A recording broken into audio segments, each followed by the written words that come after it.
Hi everyone, welcome to a new concept clip. In this case, we will talk about the cosmogonic myth.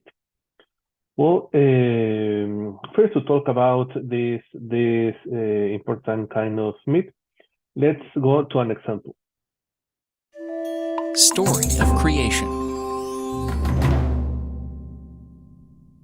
Once upon a time, before this world was created, there was just empty darkness everywhere.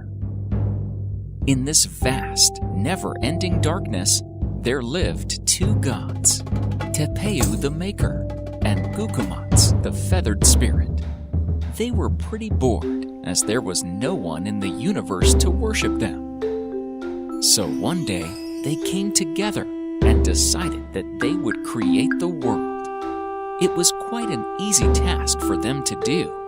All they had to do was just think. When they thought, Earth, a huge pile of land started taking form in the darkness. They flew over this land and thought mountains and valleys. Suddenly, large mountains arose from this pile of land and huge valleys were formed. They thought pine trees, water, and the sky. As soon as they thought them, they appeared in an instant, and thus the earth was formed. They were very happy with what they had done so far. Tepeu and Gukumats then decided to create animals and other creatures to praise their names and to look after their creation. The animals appeared on earth one by one: the deer, the ant, the birds, the serpent, and so on. "Now praise us, say our names," commanded the creators. Naturally, the animals could only bark or grunt or howl. The noise was so deafening that Tepeu and Gukumats ordered them to stop. How could the animals worship the gods when they could not even speak? The spirits were disappointed, and they decided to create better beings who could say their names and worship them properly. Tepeu and Gukumats started experimenting, creating humans. The first humans were made using clay. The gods were happy with their work, and they gave the clay figure life. However, their heads wouldn't turn, and their faces were lopsided. Whenever they tried to speak, they kept falling apart. This was a disaster. The gods then started creating humans using wood. This batch of mankind proved somewhat more successful as they could talk.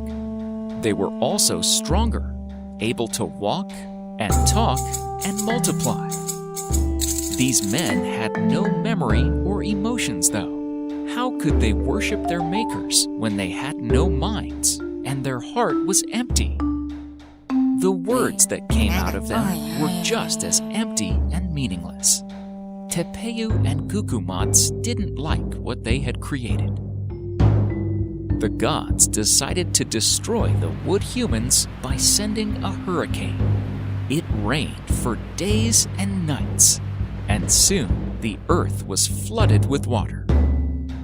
Most of the wooden people were destroyed in the flood, but some of them managed to escape by running into the forest. The few who managed to escape by remaining in the woods later became monkeys. The gods decided to leave them as monkeys to set an example for the future humans. Tepeu and Gukumats greatly desired to create a successful race of human beings who could worship them properly. To ensure that this third and final experiment was successful, the gods sent 4 animals: a fox, a parrot, a coyote, and a crow to find an ideal location for their next attempt. After a few days, the animals brought with them a stack of white corn, which grew on the far end of the earth. Tepeu and Gukumats first ground this maize into a paste. Then they molded human beings out of this paste to make the first 4 individual men. They were known as mother-fathers, as they represented both the female and male beings of the human race. These mother-fathers were an instant success, as they could express themselves and understand the world around them. As soon as they were awake, they worshipped Tepeyu and Gugumots and thanked them for their lives. Tepeyu and Gugumots were pleased with their creation. They had achieved what they wanted. "What do you see?" they asked the men.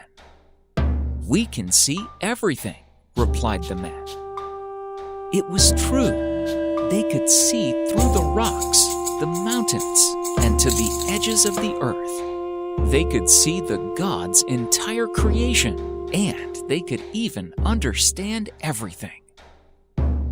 "That is not good for us," said the gods to each other, as they thought the humans would rival them someday. The gods clouded the humans' vision so that they could not see and understand all of their creation. After that, the humans could no longer see through the rocks and the mountains. They could only see things close to them. The humans now only had a limited understanding of the world. Then the gods decided to make partners for them. While the men slept at night, 4 women were placed beside them. When the men finally woke up, they were amazed at the gods' creations. These first humans multiplied, and the population of the earth increased. There were dark-skinned and pale-skinned people. They started to travel and settled across different parts of the earth. And that, my friends, is the legend of creation in Mayan myths. Story of Creation by Aztec. Well, we have this movie clip that the story came from the Popol Vuh, but we have some interesting points that we can talk about. The first thing is that it is tell like a tale because the beginning is once upon a time, and this is formula. This is a phrase that is very common in tales, but not in cosmogonic and mythological tales. It is more for folk tales, for example, not for mythological ones. And this is interesting because it shows how the myth use the one important aspect, that is the veracity of the tale, because it is not for the community, the original community for which was created, it's for other communities. And in this case, I think that the Hispanic world, in particular the Christianic world, it is like mixed in this mythological tale. In the beginning, because we have this kind of once upon a time formula phrase in which introduce a tale that is not 100% true, because it has some percentage of fiction, and that is the point of the once upon a time. Of course, in this case, in this specific case, the once upon a time has the idea that we can do this imaginary trip to the early times, to the times of the origins. Why? Because at the beginning, it shows one of the most common structure for the mythological tale, that is the creation from the void. At the beginning, there was an ending darkness. This ending darkness is the void. Well, of course, maybe the most common and most known example about the creation from the void is the Genesis in the Bible, because at the beginning there was nothing, and just the Spirit of God that create the world. The word, the logos as the Greeks said, it is very important because it is relevant for the Genesis, because God says, well, let there be light, and the light came up. So the word, the logos of God, is so important in the Genesis for the creation. We will see that also in this case, in this example about the Mayan, it is also important, the logos, but in a few minutes. We have also two gods, and also the creation by pairs. It can be twins, or it can be like enemies, or yeah, like twins in this case, shows how to force it. That at the beginning it could be like opposite. We can see that at the end they are a complement. They are tied because they are forces that attract each other. So this is important also for the structure, because if we are in that community of the very early times, we can hear void, we can hear darkness, we can hear twins, and of course we know that the person that is telling the tale, that is telling this creation, this cosmogonic myth, it is a myth about how the world was created, how human beings was created. These are like the aspect that introduce the tales. For that reason, they are very important. And also, if we hear that they are twins, or that they are two super gods, for example, that also happens, we can see that it will be like a problem, that it will be like a situation in which they will not agree, or maybe they will have a problem with the creation, and that reminds us also the structure that proposed Mircea Eliade about the creation myth. He said that there is a process based in the eternal return, and this process is the creation, destruction, and recreation. He say that this process is the searching, the looking for the golden ages. We will study a bit later the eternal return. But for us, for this moment, it is important to say that this process of creation, destruction, and recreation is a process very common in cosmogonic myths. And also, I must say that this destruction aspect, it is like it is not means that everything it is destroyed. Maybe it is a problem, maybe it's a situation, maybe it's an issue, maybe it is a moment in which everything is not established. What I want to say is that it doesn't mean that everything is erased as tabula rasa. It means that there is a moment in which maybe it is a moment for important decision. Maybe it's a moment in which the things will change. It is a moment in which the things will transform. And in this case, what we have these examples on this movie clip about the Mayan creation. Why the Mayans create, what the gods, why these twins create human beings, or why they want to create human beings? Because they are bored. This is important because in the Aztec myth of the fifth son, it says that the gods ask, well, who will praise us? Who will adore us? So that's why they create humans.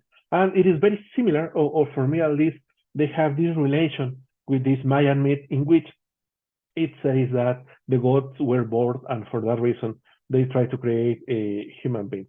And the way in which they beginning the world is thinking.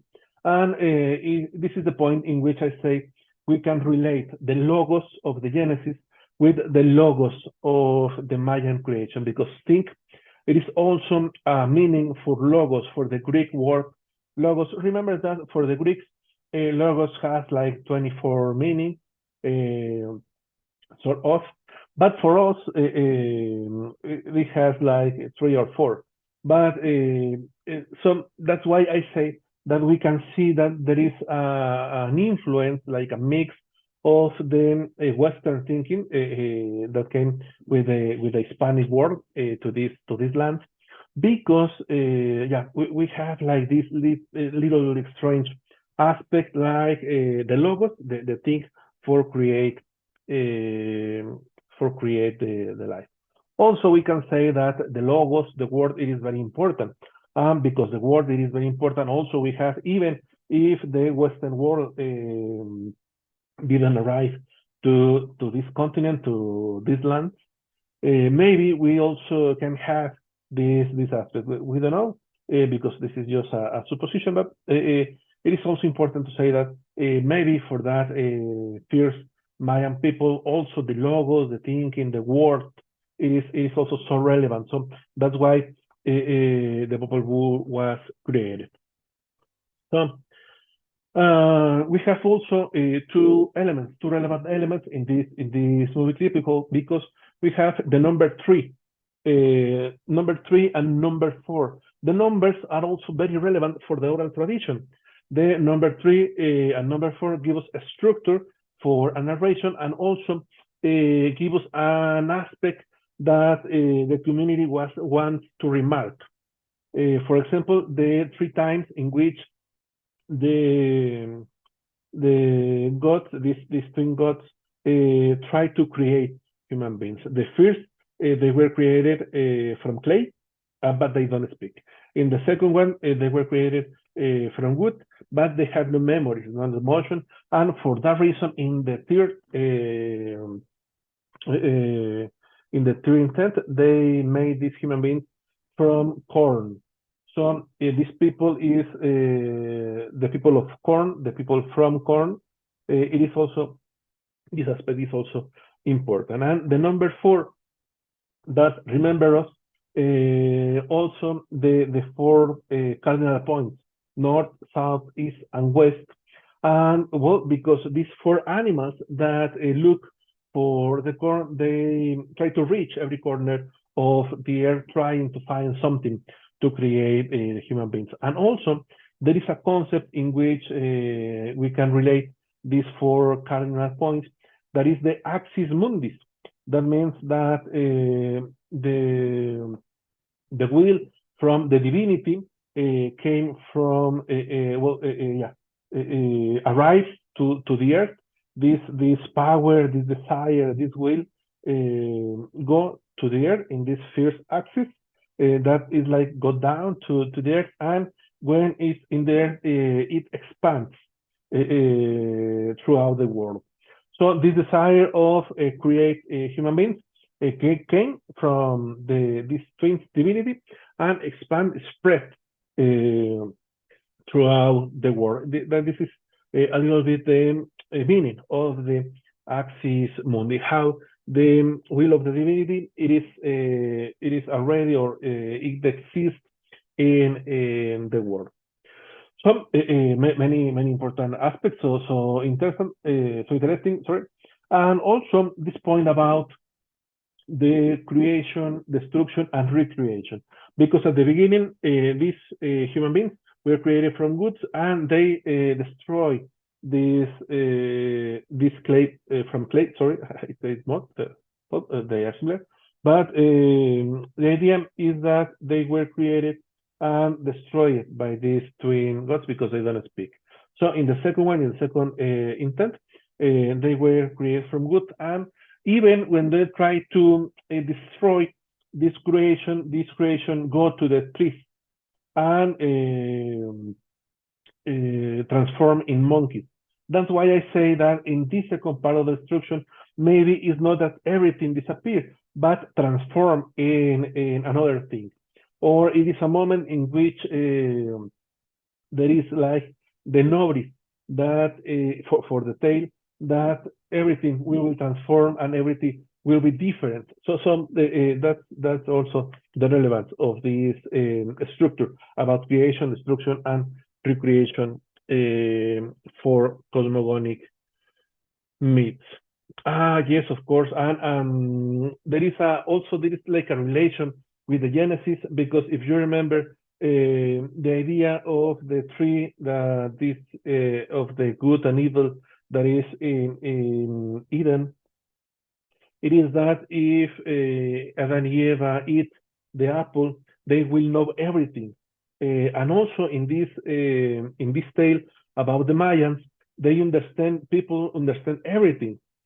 So the gods are like a little bit afraid that cannot be possible, and they clouded the vision of the human beings, and that's why they are like they now have this controlled vision or imperfect vision about, or limited vision about the things. But also this limited vision is a limited understanding of the world. And well, for me, this is a relation with the Genesis, and other relation with the Genesis is that women were created when these first human people were enslaved. So, if you remember, also Eva were created when Adam was enslaved from one of his ribs.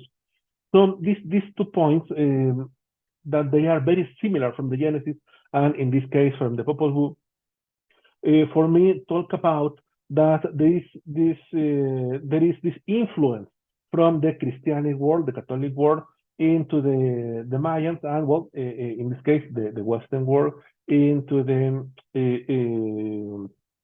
people from the continent when before the arrival of the Hispanic conquerors.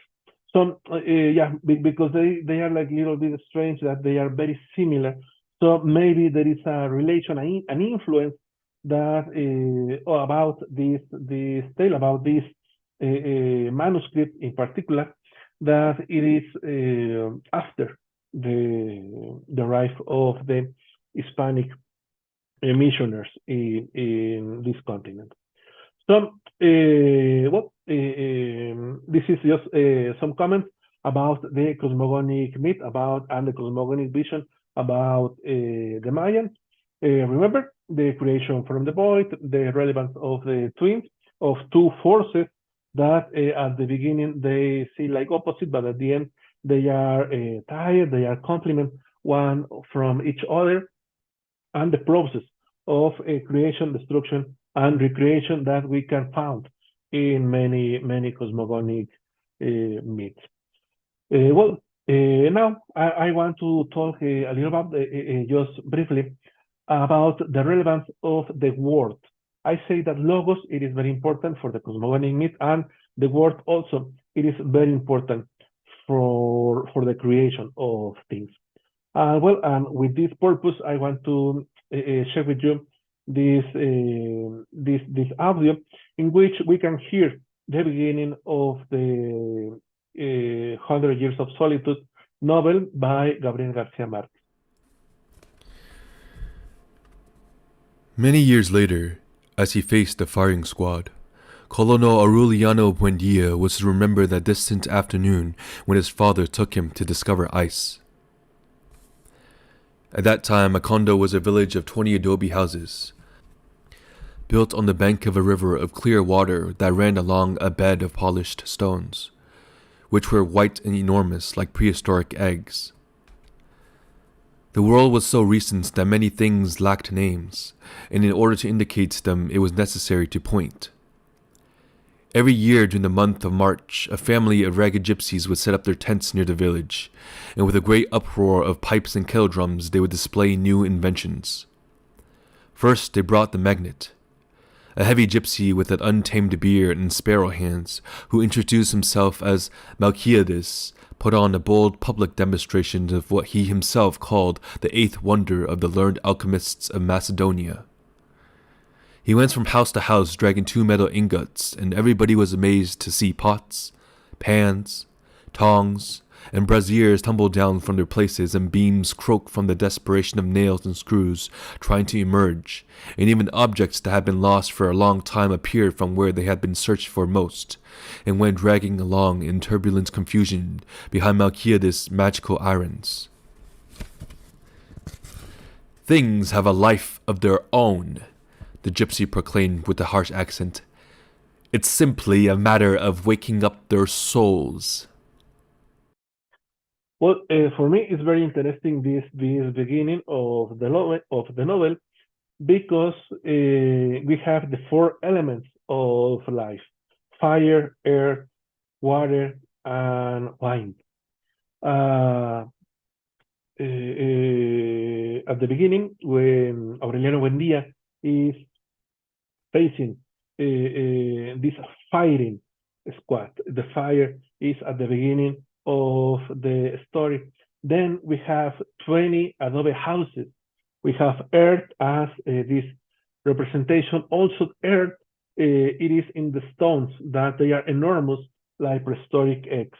Also, this kind of enormous stones, it is also like the relation, like Gabriel Garcia Marquez wants to show that we are in a prehistoric time. We are at the beginning, at the very early times of Macondo, that he's creating a world, not only in the novel, that we are not only in the first pages of the novel, but that at the beginning, the idea is to create all the town, all Macondo.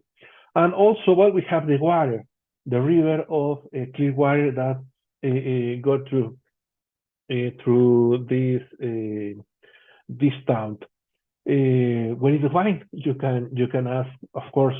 And the wine, it is like after a little bit after, with this arriving of Melquiades to the town, because all the things are like going through the air, because they can like fly to this big magnetic thing that has Melquiades. People ask, well, Melquiades, why this happened? And he said, well, all the things have a spirit. The only thing you need is to wake up this spirit. And remember that the spirit, this capacity of breathing, it is like one of the important points for life, not only for the day-to-day life, of course, but for the cosmogonic myth, for the mythological tales about the beginning of the world. In many cases, there is a divinity, a super power that gives the breath, the spirit to the things. And well, a little bit, this is like the idea of Melquiades at the beginning of the story of 100 Years of Solitude. Well, we can see that not only the people, the communities of the early times of humanity, as the Mayans or other communities, try to understand and try to explain how the world is created. Also, we can do this. Also, we can create a world, as Gabriel Garcia Marquez did, and there will be a point in our course in which we will decide where our story begins. So that's why also I'm remarking this, because we can also decide where my story begins. What is the first point that I want to create, and how can I shape my world? How can I shape my world to do better things for me, for people around me, for my environment? And this will be very, very interesting. And this discussion that will happen, this discussion that will happen at the end of the course has the roots in this beginning of the course, in this cosmogonic myth, because as Gabriel Garcia Marquez decide to create Macondo, we can also decide to create a world for us and for people around us. So thank you to be here, everyone, and thank you to watch this concept clip. See you the next.